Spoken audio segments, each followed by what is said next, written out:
Hello students, welcome to the part 9 of the chapter Carbon and its compound. In previous video हमने carbon compounds की theory को complete करके अपनी exercise को शुरू किया था जो बुक के लास्ट में दी हुई है। उसके 3 क्वेश्चंस ऑब्जेक्टिव टाइप जो थे वो हम कर चुके थे लास्ट वीडियो में। आज हम क्वेश्चन नंबर 4 देखते हैं।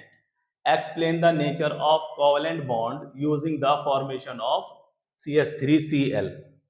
CH3Cl क्लोरोमेथेन या कह सकते हैं हम इसका कॉमन नेम बोल सकते हैं मिथाइल क्लोराइड। क्वेश्चन ये कहा जा रहा है कि इसमें जो कोवेलेंट बॉन्ड बनता है उसकी नेचर बताइए। हम अच्छी तरह जानते हैं कोवेलेंट बॉन्ड जो है वो शेयरिंग ऑफ इलेक्ट्रॉन से बनते हैं और वो 3 टाइप के हो सकते हैं, सिंगल, डबल या ट्रिपल। अगर एक एक इलेक्ट्रॉन की शेयरिंग होती है 2 एटम्स के बीच में तो सिंगल बॉन्ड बनता है, सिंगल कोवेलेंट बॉन्ड बोलते हैं उसको। और अगर 2 इलेक्ट्रॉन की शेयरिंग होती है 2 एटम्स के बीच में तो उसको हम डबल कोवेलेंट बॉन्ड बोलते हैं, और अगर 3 की होती है तो उसको ट्रिपल बोलते हैं। हमें यहाँ देखना है कि CH3Cl में किस तरह के कोवेलेंट बॉन्ड बन रहे हैं, सिंगल बन रहे हैं, डबल बन रहे हैं या ट्रिपल बन रहे हैं या ऑल टाइप बन रहे हैं। तो देखिएगा, पहले हम कार्बन की नेचर को देखते हैं। In covalent bonding both the atom share the valence electron. पहली बात तो ये है कि शेयरिंग जो होती है वो ओनली वैलेंस इलेक्ट्रॉन की होती है। वैलेंस इलेक्ट्रॉन कौन से होते हैं? The electrons present in outermost shell. Here carbon requires 4 electrons to complete its octet. Carbon को 4 इलेक्ट्रॉन की जो है नीड होती है अपना ऑक्टेट पूरा करने के लिए। Octet, what is octet? Octet is a stable condition for any element. और उसका स्टेबल कंडीशन कब आती है? जब लास्ट आउटर मोस्ट शेल में 8 इलेक्ट्रॉन हो। अगर हम कार्बन को देखें तो उसकी आउटर मोस्ट शेल में 4 इलेक्ट्रॉन होते हैं, 1 2 3 4। यहाँ हमने रेड कलर में 4 इलेक्ट्रॉन दिखाए हैं। These electrons are of outermost shell. इसको अपना ऑक्टेट पूरा करने के लिए 8 इलेक्ट्रॉन चाहिए। तो ये क्या करता है? ये शेयरिंग की तरफ जाता है, डोनेट नहीं करता है और इसको कोई कहीं से मिलते भी नहीं है, तो इसलिए शेयरिंग की तरफ जाता है। तो इसको अपना ऑक्टेट पूरा करने के लिए 4 इलेक्ट्रॉन की जरूरत होती है क्योंकि 4 ऑलरेडी इसके पास हैं। While each hydrogen atom requires 1 electron to complete its duplet. Duplet means अगर outermost shell first shell है किसी एलिमेंट की, लाइक हीलियम और hydrogen, these are 2 elements in the periodic table जिनको अपना स्टेबल कॉन्फ़िगरेशन रिक्वायर पूरा करने के लिए 2 इलेक्ट्रॉन होने चाहिए इनके पास। हाइड्रोजन के पास 1 इलेक्ट्रॉन अपना है, इसको सिर्फ 1 की जरूरत है ताकि इसका डुप्लेट पूरा हो जाए। जैसे कार्बन का ऑक्टेट पूरा हो जाए स्टेबल कंडीशन, इसके लिए स्टेबल कंडीशन है हाइड्रोजन के लिए डुप्लेट पूरा करना, मींस आउटर मोस्ट शेल में 2 इलेक्ट्रॉन्स को पूरा कर लेना। नेक्स्ट, अगर हम क्लोरीन को देखते हैं, chlorine also requires 1 electron. Chlorine को भी अपना ऑक्टेट पूरा करने के लिए 1 ही इलेक्ट्रॉन की जरूरत है, बिकॉज इसकी आउटर मोस्ट शेल में होते हैं 7 इलेक्ट्रॉन जो हमने ब्लू कलर में दिखाए, 1 2 3 4 5 6 7। तो इसको 1 इलेक्ट्रॉन की जरूरत है। तो ये देखते हैं, ये 1 इलेक्ट्रॉन की शेयरिंग करके अपना ऑक्टेट पूरा कर लेगी। तो यहाँ एक्चुअली हमारा जो CH3Cl है इसमें कार्बन का 1 एटम है, हाइड्रोजन के 3 हैं और क्लोरीन का 1 है। तो इसका जो है डॉट स्ट्रक्चर अगर हम बनाएं तो इस तरह से आ जाती है, carbon is the centre atom और 3 हाइड्रोजन हो जाते हैं और 1 क्लोरीन हो जाता है। तो देखिएगा ये ऑक्टेट पूरा हो चुका है हाइड्रोजन का, 1 और 1, इसका हाइड्रोजन का डुप्लेट पूरा हो चुका है। इस हाइड्रोजन का डुप्लेट कंप्लीट, इसका भी कंप्लीट, और क्लोरीन का यहाँ पर ऑक्टेट कंप्लीट हो गया है। इसी तरह से अब कार्बन जो होगा वो शेयरिंग की है इसके चारों, तो अब देखिएगा कार्बन का भी ऑक्टेट कंप्लीट हो चुका है क्योंकि शेयरिंग के इलेक्ट्रॉन काउंट होते हैं 1 2 3 4 5 6 7 8। इस तरह से हम देखते हैं कि कार्बन ने इन चारों अदर एटम्स यानी कि 3 हाइड्रोजन एटम्स और 1 क्लोरीन एटम्स सबके साथ 1 इलेक्ट्रॉन की शेयरिंग की है, मींस इसने सबके साथ सिंगल कोवेलेंट बॉन्ड बनाया है। तो इधर हम देखेंगे, therefore all these atoms share the electrons and as a result carbon forms 3 single covalent bond with hydrogen with 3 hydrogen atoms and 1 single bond with a chlorine atom। तो हम देखते हैं कि इस मॉलिक्यूल में या कहो मिथाइल क्लोराइड में कार्बन ने सबके साथ सिंगल कोवेलेंट बॉन्ड बनाए हैं, इसमें डबल बॉन्ड नहीं बना है ना ट्रिपल बॉन्ड बना है, तो नेचर हो जाएगी इसी का, यही थ्योरी हो जाती है in covalent bonding both the atoms share the valence electron, here carbon requires 4 electron to complete its octet while each hydrogen atom requires 1 electron to complete its duplet. Chlorine also requires 1 electron to complete its octet. Therefore all these atoms share the electron, and as a result carbon forms 3 single covalent bond with hydrogen and 1 single covalent bond with chlorine atom. आप इसको screenshot ले सकते हैं। Now देखते हैं हम question number 5। Draw the electron dot structure for ethanoic acid, H2S, hydrogen sulphide, propanone, NdF2। यहाँ पर हमें 4 मॉलिक्यूल दिए गए हैं अलग अलग कंपाउंड के, और कहा गया है कि इनकी इलेक्ट्रॉन डॉट स्ट्रक्चर बनाइए। देखिएगा, इलेक्ट्रॉन डॉट स्ट्रक्चर बनाने से पहले आप रफली इसकी कहीं पर बॉन्ड स्ट्रक्चर बना लें, ताकि आपको डॉट स्ट्रक्चर बनाने में आपका वक्त भी कम लगेगा और गलती भी नहीं होगी। फॉर एग्जाम्पल इथेनोइक एसिड, सबसे पहले तो हमें इथेनोइक एसिड का फॉर्मूला पता होना चाहिए। तो फॉर्मूला होता है इथेनोइक एसिड का, क्योंकि इसमें ओइक आना है, ओइक फंक्शनल ग्रुप है तो COOH, और पूरा फॉर्मूला हो जाता है CH3COOH। अगर हम इसको स्ट्रक्चरल फॉर्मूले को ओपनली लिखें तो देखिएगा बॉन्ड स्ट्रक्चर तो इस तरह से हो जाता है, ये कार्बन हाइड्रोजन से 3 हाइड्रोजन से जुड़ा हुआ है 1 2 3, और फिर यही कार्बन इस कार्बन से सिंगल बॉन्ड से जुड़ा हुआ है। इस तरह से इसकी 4 वैलेंसी पूरी हो जाती है कार्बन की, और ये कार्बन एक O से डबल बॉन्ड से जुड़ा होता है और एक सिंगल बॉन्ड से दूसरे O से, और ये O हाइड्रोजन एटम से। इस तरह से हम देखते हैं सबकी वैलेंसी कंप्लीट हो जाती है। इस कार्बन की टेट्रा वैलेंसी की भी, इस कार्बन की भी, और ऑक्सीजन की भी वैलेंसी पूरी हो जाती है, क्योंकि ऑक्सीजन की आउटर मोस्ट शेल में होते हैं 6 इलेक्ट्रॉन। उसको अपना ऑक्टेट पूरा करने के लिए 2 इलेक्ट्रॉन की जरूरत होती है, एक हाइड्रोजन से शेयरिंग कर लेता है और एक इस कार्बन से शेयरिंग कर लेता है। इस तरह से ये ओपन स्ट्रक्चर आ जाती है बॉन्ड स्ट्रक्चर इथेनोइक एसिड की। इसी तरह से अगर हम हाइड्रोजन सल्फाइड की बात करें तो सल्फर के आउटर मोस्ट शेल में होते हैं 6 इलेक्ट्रॉन, और 6 इलेक्ट्रॉन का मतलब यह है कि उसको अपना ऑक्टेट पूरा करने के लिए सिर्फ 2 इलेक्ट्रॉन चाहिए, और वो 2 इलेक्ट्रॉन की शेयरिंग 2 हाइड्रोजन एटम से कर लेता है अलग अलग। यानी कि यहाँ पर भी सिंगल बॉन्ड की ही कंडीशन बन रही है, क्योंकि हाइड्रोजन बॉन्ड भी सिंगल ही बॉन्ड बनाता है। सल्फर एक सिंगल बॉन्ड इधर बना करके और एक इधर बना करके दोनों हाइड्रोजन से अपना ऑक्टेट कंप्लीट कर लेता है। अगर हम प्रोपेनॉन को देखते हैं तो प्रोपेनॉन का फॉर्मूला होता है CH3COCH3। यहाँ पर कार्बन मिडिल जो कार्बन, ये CO जो फंक्शनल ग्रुप है ये कीटोन का होता है, और 1 2 3 3 कार्बन होने से इसका नाम प्रोपेनॉन है। अगर हम इसको ओपनली लिखें तो देखिएगा ये कार्बन 3 हाइड्रोजन से अटैच है with single bond, and this carbon is attached with oxygen with double bond, और फिर जैसा पेयर इधर है सेम ऐसा ही कार्बन के साथ 3 हाइड्रोजन है। इस तरह से जब हम बॉन्ड स्ट्रक्चर बना लेते हैं तो हमें इसकी डॉट स्ट्रक्चर बनाने में बहुत ही आसानी होती है, और मिस्टेक होने की कोई चांस नहीं होता। फ्लोरीन का जो मॉलिक्यूल होता है F2 मींस 2 फ्लोरीन के एटम है, और फ्लोरीन की आउटर मोस्ट शेल में हम जानते हैं 7 इलेक्ट्रॉन होते हैं। अब उनको अपना ऑक्टेट पूरा करने के लिए 1 इलेक्ट्रॉन चाहिए, तो वो सिर्फ एक इलेक्ट्रॉन की शेयरिंग करते हैं दोनों। अगर एक इलेक्ट्रॉन की शेयरिंग करेंगे तो सिंगल बॉन्ड आ जाएगा। अब हम इसकी डॉट स्ट्रक्चर बनाते हैं। देखिएगा, जहां जहां आपने कार्बन लिखा है वहां कार्बन लिख लीजिए 1 2, और जहां ऑक्सीजन लिखा है वहां ऑक्सीजन लिख लीजिए, जहां पर आपने हाइड्रोजन लिखा है वहां हाइड्रोजन लिख लीजिए। ये अब क्या करेंगे, हमने बॉन्ड हटा करके बाकी के सारे एटम्स लिख लिए हैं अकॉर्डिंग टू फॉर्मूला। अब हम देखते हैं सबके आउटर मोस्ट शेल के इलेक्ट्रॉन डिस्ट्रीब्यूट कर देते हैं। कार्बन के होते हैं 4 इलेक्ट्रॉन आउटर मोस्ट शेल में, हमने ये लिख दिए। इस कार्बन के भी 4 होते हैं। आपको क्या करना है, यहाँ डबल बॉन्ड बन रहा है तो आपको 2 इलेक्ट्रॉन एक एक इधर उधर ना कर करके 2 इलेक्ट्रॉन यहाँ दिखाने हैं।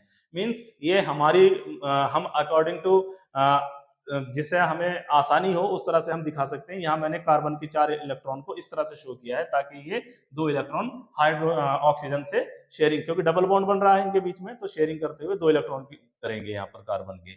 इसी तरह से ऑक्सीजन के आउटर मोस्ट शेल में होते हैं 6 इलेक्ट्रॉन, तो पहले आप इसके एक एक इलेक्ट्रॉन दिखा दीजिए, एक इधर ताकि ये शेयरिंग हो जाए सिंगल बॉन्ड की, और बाकी के 6 इलेक्ट्रॉन ये। अब ये इसके आउटर मोस्ट शेल में 6 इलेक्ट्रॉन हो चुके हैं 1 2 3 4 5 6। और अगर हाइड्रोजन की बात करें, अब हाइड्रोजन के हम दिखा इस ऑक्सीजन के भी हम दिखा देते हैं। देखिएगा 6 1 2 3 4 5 6, ये हमने 6 दिखा दिए हैं इस ऑक्सीजन के 1 2 3 4 5 6। और अगर हम अपने हाइड्रोजन की बात करें तो हाइड्रोजन के आउटर मोस्ट शेल में होता है एक इलेक्ट्रॉन, यस एक, इसकी भी एक होगा, इसकी भी एक। अब ये सब अपना अपना ऑक्टेट पूरा करेंगे। देखिएगा किस तरह से करते हैं। ये दोनों ऑक्टेट पूरा कर लेंगे, एक एक इलेक्ट्रॉन की शेयरिंग हो गई है इनके बीच में, यहाँ भी हो गई है और यहाँ भी हो गई है शेयरिंग और यहाँ भी हो गई है शेयरिंग। यहाँ दो दो इलेक्ट्रॉन की शेयरिंग है, ये इन दोनों के बीच में सिंगल सिंगल की है। इस तरह से देखते हैं हम, सबका ऑक्टेट कंप्लीट है। देखिएगा इस ऑक्सीजन का, इस हाइड्रोजन का भी हो चुका है 1 2, और इस ऑक्सीजन का भी पूरा हो चुका है 1 2 3 4 5 6 7 8। इस कार्बन का भी हो चुका है 1 2 3 4 5 6 7 8।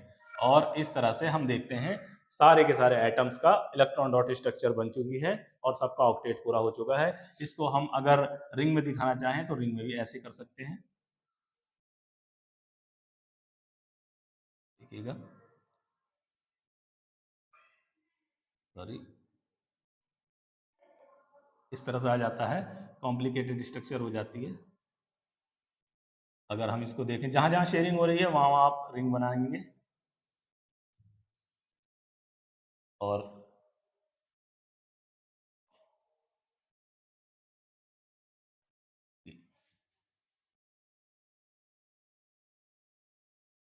ये सबका ऑक्टेट कंप्लीट है। सिंपलिसिटी रखने के लिए हम ओनली इलेक्ट्रॉन दिखाएंगे, रिंग बनाने की जरूरत नहीं होती। नेक्स्ट जो सिंपल मॉलिक्यूल है उसमें हम बना सकते हैं। अब हम देख लेते हैं अपने हाइड्रोजन सल्फाइड का। सल्फर के आउटर मोस्ट शेल में होते हैं 6 इलेक्ट्रॉन। तो 1 2 3 4 5 6 6 पूरे हो गए हैं। और अगर हम हाइड्रोजन की बात करें तो हाइड्रोजन के आउटर मोस्ट शेल में इसके पास होता ही एक इलेक्ट्रॉन है।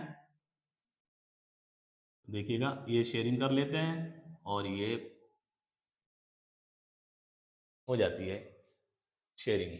तो देखिएगा 8 पूरे हो चुके हैं, 1 2 3 4 5 6 7 8। ये आप हाइड्रोजन सल्फाइड की हो गई है। इसी तरह से अगर हम प्रोपेनॉन को देखें तो प्रोपेनॉन की पूरी करने के लिए भी हमें सेम यही प्रोसेस अपनानी है जो हमने इधर डॉट स्ट्रक्चर में की है कि पहले सबके एटम्स लिख लीजिए।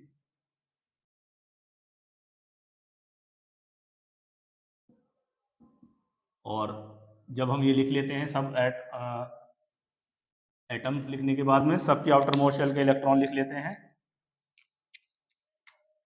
1 2 3 4 1 2 2 बनाएंगे यहाँ पर ताकि शेयरिंग हो जाए। 1 2 4 हमने यहाँ कार्बन के अकॉर्डिंग टू बॉन्ड कार्बन के एटम्स शो कर दिए हैं। अब हम हाइड्रोजन के दिखाएंगे।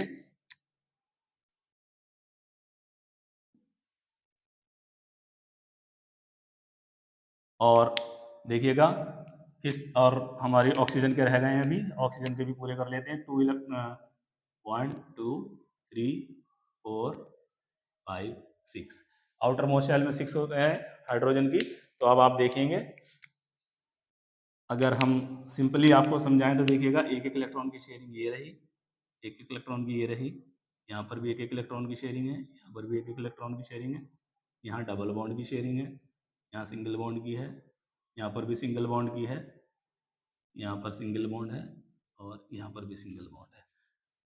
तो ये हमारी डॉट स्ट्रक्चर हो जाती है प्रोपेनॉन की। अगर हम फ्लोरीन की बात करें तो फ्लोरीन की आउटर मोस्ट शेल में दोनों एटम लिख लिए, आउटर मोस्ट शेल में होते हैं 7 इलेक्ट्रॉन। देखिएगा 1 2 3 4 5 6 7, ऐसे यहाँ पर 1 2 3 4 5 6 7 इनके बीच में यहाँ पर शेयरिंग हो जाती है। देखिएगा ये इन दोनों के बीच में अगर हम इसकी रिंग स्ट्रक्चर बनाना चाहें, देखिएगा इस तरह से आ जाएगी, ये शेयरिंग हो जाती है, सब दोनों फ्लोरीन एटम का ऑक्टेट कंप्लीट हो जाता है। इस तरह से हम देखते हैं ये हमने डॉट स्ट्रक्चर बना ली है। डॉट स्ट्रक्चर बनाने के लिए सिंपली आप पहले बॉन्ड स्ट्रक्चर बना लीजिए, रफ वर्क अपना, और उस बॉन्ड स्ट्रक्चर को देख करके पहले एटम्स के आउटर मोस्ट शेल के इलेक्ट्रॉन ड्रॉ कर लीजिए। उसके बाद सबका ऑक्टेट पूरे करते जाइए। ऑक्टेट पूरा करने में देखिए कि एटम को एक इलेक्ट्रॉन की शेयरिंग करने की जरूरत है या 2 इलेक्ट्रॉन की शेयरिंग करने की जरूरत है। जिस तरह से अगर हम यहाँ देखें ऑक्सीजन को, तो ऑक्सीजन को अपना ऑक्टेट पूरा करने के लिए 2 इलेक्ट्रॉन चाहिए, बिकॉज इसकी आउटर मोस्ट शेल में है 6 इलेक्ट्रॉन। तो 6 से ये 2 इलेक्ट्रॉन की शेयरिंग करता है, तो 6 और 2 8 हो जाते हैं इसके। आप ये ध्यान रखेंगे। वैसे भी आप इतनी बात याद कर लीजिए कि हाइड्रोजन को जो है शेयरिंग करने के लिए 1 इलेक्ट्रॉन की शेयरिंग करता है हाइड्रोजन, ऑक्सीजन 2 इलेक्ट्रॉन की करता है, और कार्बन अलग अलग करेगा। कार्बन को तो 4 ऑक्टेट पूरा करने के लिए 4 इलेक्ट्रॉन चाहिए, तो वो 4 इलेक्ट्रॉन की शेयरिंग करता है। अब वो 4 इलेक्ट्रॉन की sharing single bond, double bond या ट्रिपल बॉन्ड तीनों फॉर्म में कर सकता है। और ऑक्सीजन 2 इलेक्ट्रॉन की शेयरिंग सिंगल बॉन्ड या डबल बॉन्ड 2 तरीके से कर सकता है, और हाइड्रोजन तो ओनली सिंगल बॉन्ड की ही शेयरिंग कर पाता है। इस तरह से डॉट स्ट्रक्चर पूरी हो जाती है क्वेश्चन नंबर 5 की। आप इसको कॉपी स्क्रीनशॉट ले सकते हैं।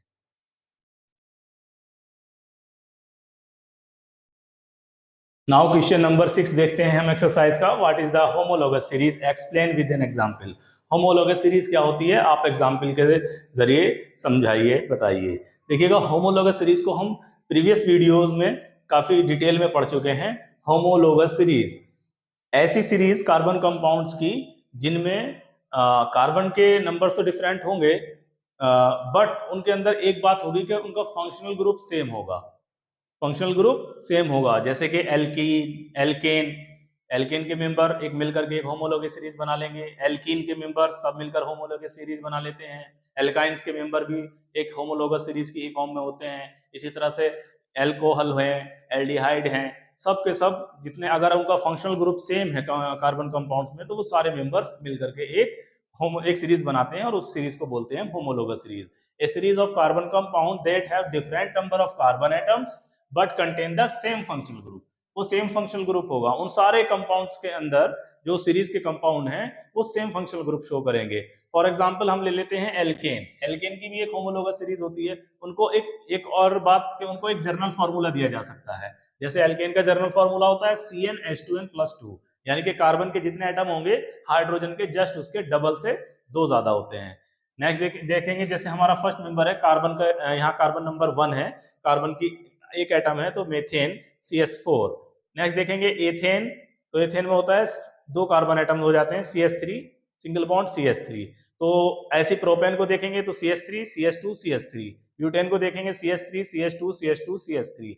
अब इन अगर हम इसी तरह से पेंटेन, हेक्सेन हम डिटेल में पीछे पढ़ चुके हैं, देखते हैं तो इनमें सेम फंक्शनल ग्रुप क्या है कि इन सब में सिंगल बॉन्ड आया है। Carbon carbon atoms are connected with each other with single bond. And तो इनकी इस तरह से इनकी जो है फिजिकल और केमिकल प्रॉपर्टीज लगभग लगभग सेम रहती है, तो इसको कहते हैं हम होमोलोगस सीरीज। एक बात नोट करने की है कि होमोलोगस सीरीज में जो दो सक्सेसिव मेंबर होते हैं उनके बीच में एक CH2 यूनिट का डिफरेंस होता है। It can be noticed that there is a difference of CH2 unit between each successive compound। अगर दो कंपाउंड की बात कर लें हम, अगर इन 2 कंपाउंड की बात करें तो इनके बीच में डिफरेंस जो है वो CH2 का ही है, होता है।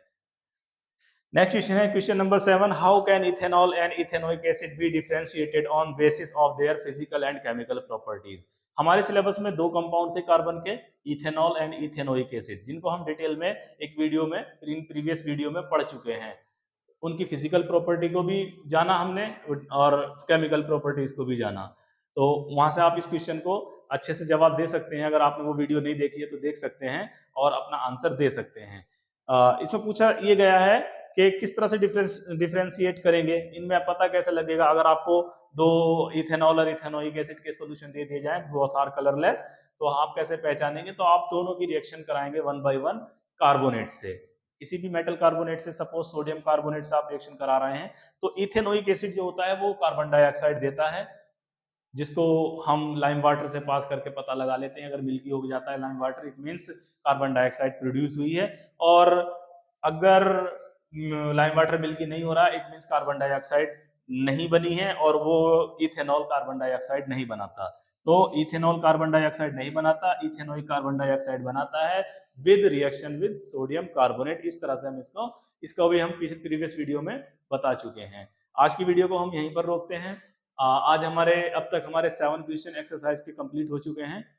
उम्मीद है आपको ये वीडियो भी अच्छी लगेगी, और अगर आपको कोई सजेशन है, कोई कंफ्यूजन है, तो आप हमें कमेंट्स में लिखें, और हमारी इसी तरह से वीडियोस को लाइक शेयर करते रहें। हमारे चैनल को अगर आप तक हमने सब्सक्राइब नहीं किया है तो सब्सक्राइब कर लें। हम क्लास 10th के साइंस को चैप्टर वाइज विद NCERT के chapter wise with Intex question with exercise cover कर रहे हैं। अगर आप हमारी वीडियोस की एक किसी भी चैप्टर की सारी वीडियोस को देख लेते हैं, उनको ध्यान से समझ लेते हैं, तो कोई मुश्किल नहीं है कि आप उस चैप्टर से रिलेटेड किसी भी तरह के क्वेश्चन का आंसर ना दे पाएँ। मिलते हैं नेक्स्ट वीडियो में। Thanks for watching.